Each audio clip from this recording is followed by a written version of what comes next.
This is a introductory video for your 3-day biotechnology lab series in CPBio. In this video we are going to discuss what biotechnology is, the DNA structure and function, as well as applications for biotechnology, and an introduction to the tools and the lesson objectives for your 3-day lab. So first, let's take a look at what biotechnology is, or talk about it. Biotechnology is pretty much the use of living systems or organisms to create products that we want. Just recently, in the last 30 years, we've used molecular techniques, meaning actually affecting the genetic material of an organism to make it produce something that we want it to produce. For example, using E. coli bacteria to produce insulin genes for diabetics. But we've always done biotechnology in one shape or form. Agriculture in and of itself is biotechnology. It's the use of breeding certain plants together to make stronger plants, or breeding a strong say a strong bull with a strong cow to make a strong calf. That whole process is biotechnology. And of course, biotechnology now, like we said before, is on the molecular level. We can actually change the DNA or change which sequences of DNA an organism has. So before we get too far into that, let's take a look at what DNA is as a review. It is one of the nucleic acids. Okay, nucleic acids are one of the 4 biomolecules. So we have proteins, lipids, carbohydrates, and nucleic acids.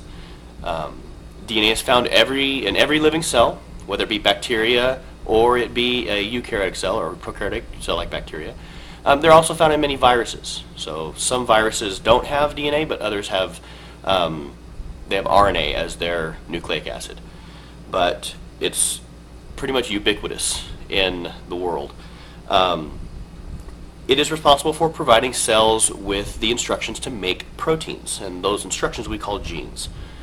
Now, a little review. DNA makes mRNA, mRNA makes proteins, and those proteins make you who you are. So your phenotype, right, your physical expression of your genes is determined by which genes you have, so your genotype. And an important fact about DNA is that it is the molecule responsible for heredity. The reason why you have similar genotypes and phenotypes of your parents is because your genotype and phenotype is governed by your DNA, so it would then conclude that your DNA is being passed on from generation to generation. Now, the structure of DNA, which is of significant importance for biotechnology, it is a double helical molecule composed of sugar, phosphate, and 4 nitrogen bases: adenine, thymine, cytosine, guanine. Now, the phosphate is a negatively charged substance. So DNA is charged. It has a negative charge, and that becomes important in our lab. And even though all your DNA is made up in the same way, we're all made up of the same things: sugar, phosphate, and those 4 bases. Individuals have different base sequences. So your A, T, C's, and G's are different than mine, or different from anybody else's. Okay, so you have 6 billion of them. So your 6 billion letter sequence is unique to you. And that means that it's essentially your molecular fingerprint. It is unique to you. So how we analyze DNA can have many different applications. So we can use, like, okay, so I'm just going to go from 12 o'clock around. So molecular diagnostics, so that's using looking at certain DNA of certain organisms to find out about them specifically. We have personalized medicine, so you can actually use your genetic information to make medicine that will work for you and you alone. Human evolution, and not just human evolution, but just evolution in general. DNA is, since it's the molecule of heredity, is the it's the unit that is changing during human evolution. Forensics, which is what we're going to kind of focus on today, is using this technology for solving crimes. Food and agriculture, kind of talked about earlier, breeding plants, Now we can actually genetically alter the DNA and make the plants do things that we want them to do. For example, have longer shelf life, or have more vibrant color, or fill in what you want to. And then consumer genomics. So genomics is dealing with studying all the genes at once. If we look at all the genes for a particular organism, that may give us some hints as to our relationship with that organism, as far as our genetic similarities, but as well as making new products for consumers to use. So in every single one of these cases, in all these applications, there is an enzyme, a protein. Proteins are enzymes, or enzymes are proteins. And those enzymes are called restriction enzymes. Okay? These restriction enzymes they're essentially molecular scissors that allow us to cut DNA in very specific places.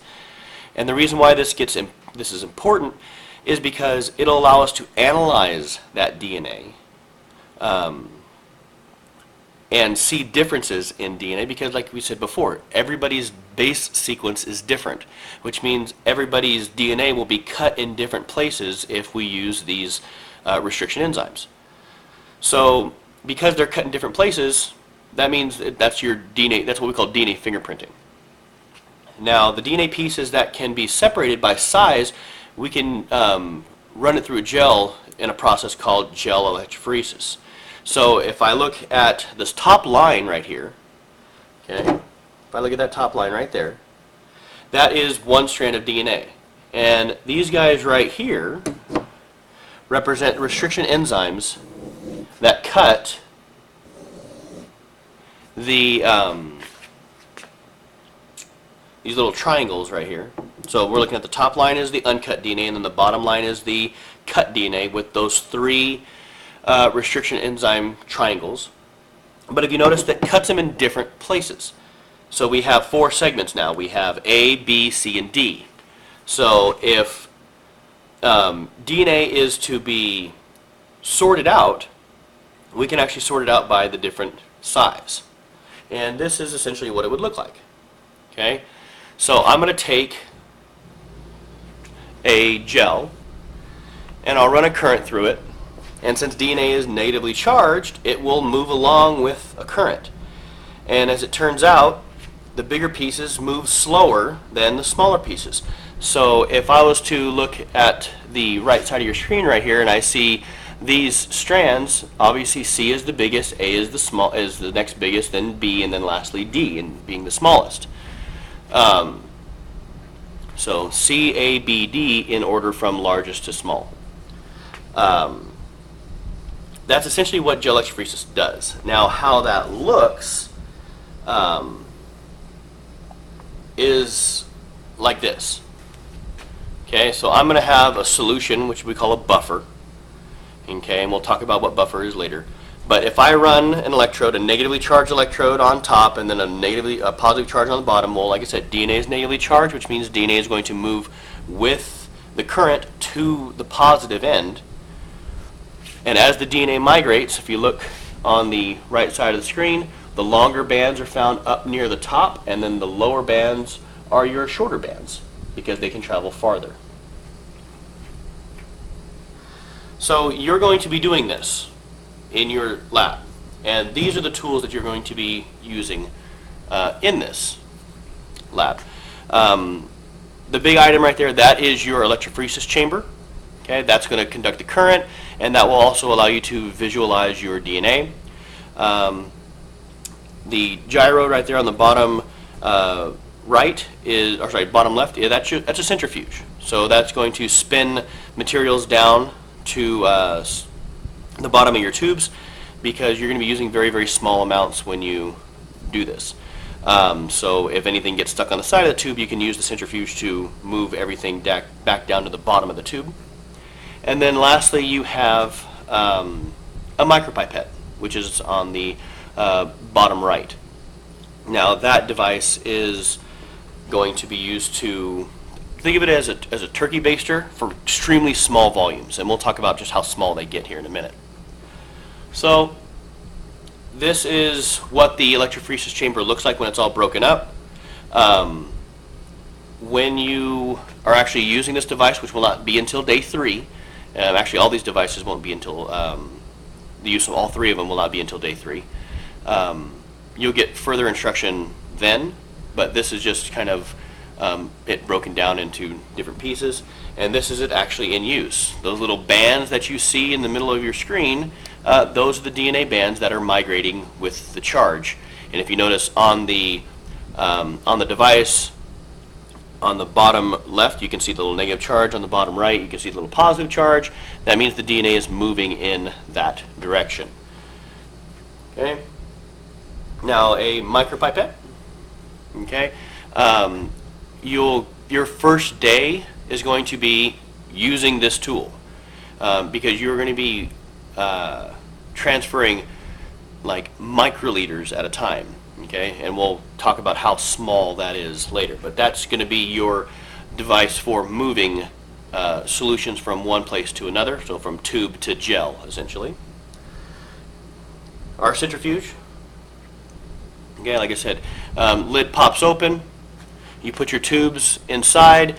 When you close the lid and then push on, it'll spin, pulling everything down to the bottom of the tube, and then when you turn off, it'll power down. You can open it once it's stopped. Once it stops spinning.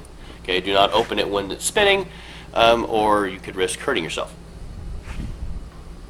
Okay, so day 1, your lesson objective is going to be able to use a micropipette to move small volumes of a solution.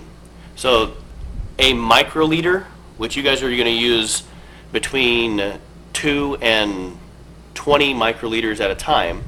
Okay, 1 microliter is what I have on the picture right there. So that little drop on FDR's cheek is 1 microliter. And yeah, that's a dime. So we're looking at really, really small amounts here. Day 2, you're going to practice loading your gels in a buffer. Okay, well, like a buffer is a liquid substance that is used to conduct current. Okay, just like wire conducts current.